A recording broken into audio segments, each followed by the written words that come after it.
Les raisons qui peuvent amener une famille à demander une exhumation sont nombreuses. La première, nous arrivons au terme de l'échéance d'une tombe qui est de 30 ans, de 35, voire de 40 ans, et la famille ne se fait pas l'idée que la tombe soit désaffectée, qu'il ne reste rien.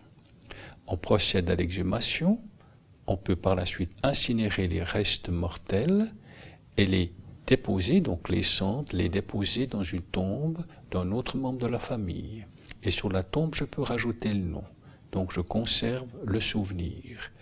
Il se peut qu'on quitte son pays et que par conséquent, on ne puisse pas envisager affectivement qu'un fils, qu'une fille reste seul dans le cimetière.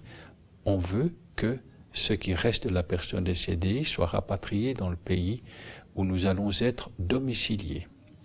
Il se peut aussi qu'au cours des années, une autre personne de la famille décède, elle est ensevelie dans un autre cimetière, et dans ce cimetière, on acquiert une concession où on peut ensevelir plusieurs personnes et on désire réunir par là même toutes les personnes de la même famille décédée dans cette même tombe.